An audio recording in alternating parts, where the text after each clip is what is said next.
Uma reação alérgica grave do organismo ao uso de um medicamento, que pode atingir qualquer pessoa e levar à morte. Você já ouviu falar na síndrome de Stevens-Johnson? Não. Nunca ouvi falar. Não.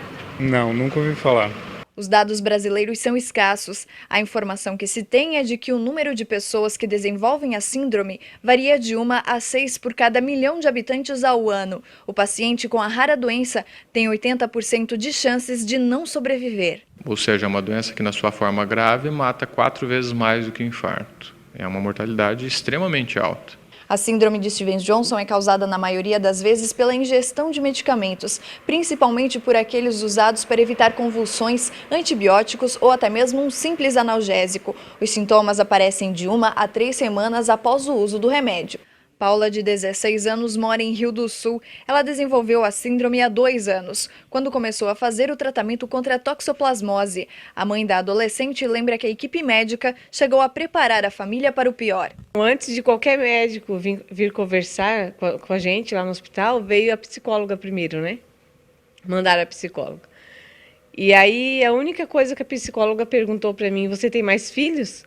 Eu disse: eu tenho mais 2 filhos. Aí eu entendi o que ela queria, o recado que ela queria passar para mim, né? A Paula internou na quinta, na sexta-feira à tarde os médicos vieram, conversaram que eles não tinham muito o que fazer pela Paula.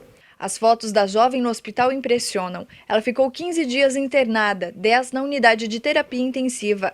Mesmo com a recuperação, as marcas pelo corpo ainda aparecem. Paula lembra que no começo as manchas pareciam uma simples alergia, mas acompanhadas de outros sintomas. Eu sentia muita dor de cabeça, eu tinha muita falta de apetite. E quando começou que a gente começou a ir para o hospital, saiu uma manchinha vermelha no meu dedo. Aí que a gente pegou e foi para o pronto-socorro para ver o que estava acontecendo. O aspecto na fase intermediária lembra muito de um grande queimado, né, com muitas bolhas difusas pelo corpo inteiro. Um dos agravantes é que não existe uma cura para a doença. É realizado apenas o acompanhamento do quadro na UTI e os sintomas são tratados. As bolhas podem causar alterações no sistema nervoso central, sistema gastrointestinal, rins e coração. Não existe uma medicação específica para o tratamento da síndrome. Então, o que se faz é afastar a medicação causadora, né, retira aquela medicação que causou a síndrome.